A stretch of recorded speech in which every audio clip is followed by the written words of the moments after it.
It was a quiet Thursday afternoon in a small-town cafe tucked along a dusty road in Arizona. The place smelled of fresh coffee and sizzling bacon, and the faint hum of a ceiling fan barely cut through the heat. Emily, a young waitress in her early 20s, moved from table to table with practiced efficiency, her apron tied tightly around her waist. But beneath her calm exterior, something was off. Dark bruises marred her arms, the kind that screamed of someone trying to hide a story no one wanted to hear. Most of the regulars were too wrapped up in their own routines to notice, but one man did. His boots scuffed softly against the linoleum as he walked in, the sound barely audible over the clink of plates and low chatter. He was hard to miss, though a tall man in a leather vest, adorned with the unmistakable Hell's Angels insignia on the back.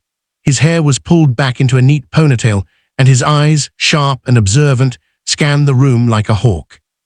He slid into a booth by the window, giving Emily a nod that was both casual and commanding. She approached with her usual smile, but he noticed the slight tremor in her hands as she poured water into his glass.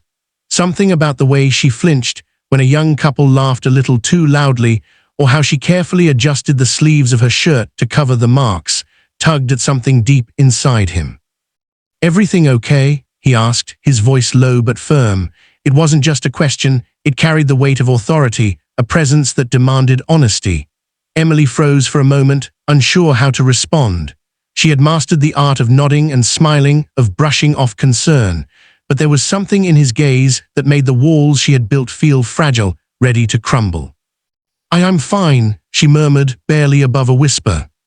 He leaned back slightly, studying her for a moment longer. The cafe bustled around them, oblivious to the tension that had quietly settled in the corner of the room.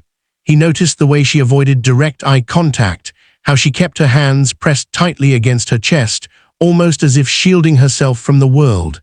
It was subtle, but he had learned to read these signs. After a moment, he pushed a folded piece of paper across the table toward her. She looked down, startled. On it was a number and a single sentence: "If you ever need help, call me. No questions, no judgment."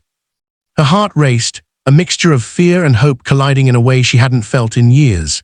He stood, nodded once, and walked toward the exit. The heavy door swung behind him, leaving a faint echo that seemed to linger in the air. Emily stared at the paper in disbelief, the bruises on her arms suddenly feeling heavier, more visible, under the weight of someone noticing. For the first time in a long time, she didn't feel completely alone. The next day, Emily couldn't stop thinking about the man in the leather vest. His presence had lingered in her mind like a shadow, and the piece of paper with the phone number felt heavier than it should have. She worked her shift mechanically, serving pancakes and coffee, but every clink of a plate reminded her of the offer he had made. She was scared, yes, but for the first time in years, she felt a glimmer of hope. Later that evening, as the cafe closed and the sun dipped below the horizon, she found herself standing by the phone, the folded note in her trembling hands. After a few deep breaths, she dialed the number. The line rang twice before a calm, commanding voice answered. "Emily." Her eyes widened. He knew her name. I don't know if you can help," she stammered. I just don't know what to do." "You don't have to explain," he said. "Just meet me outside the cafe, I'll be there." Within minutes, a low rumble of motorcycles broke the stillness of the small town. Emily's heart pounded as dozens of leather-clad bikers rolled into the parking lot, their engines throbbing like a heartbeat. The man from yesterday stepped off his bike and approached her slowly, nodding at her to stay calm. The crowd behind him wasn't intimidating, it was protective. The sight was surreal.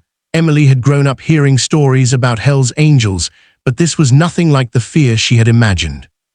He spoke softly, his eyes locking on hers. "You don't have to be afraid anymore. No one will hurt you while we're around." Her breath caught in her throat. She had spent months hiding, shrinking, pretending her bruises didn't exist. And now, a biker, someone she thought represented danger, was offering her a shield stronger than any police force or neighborly concern. Suddenly, the cafe door opened again. Her boss, Mr. Carter, stepped outside, frowning at the gathering of bikers. What's going on here?" he demanded. The Hell's Angel she had met yesterday gave a slow smile.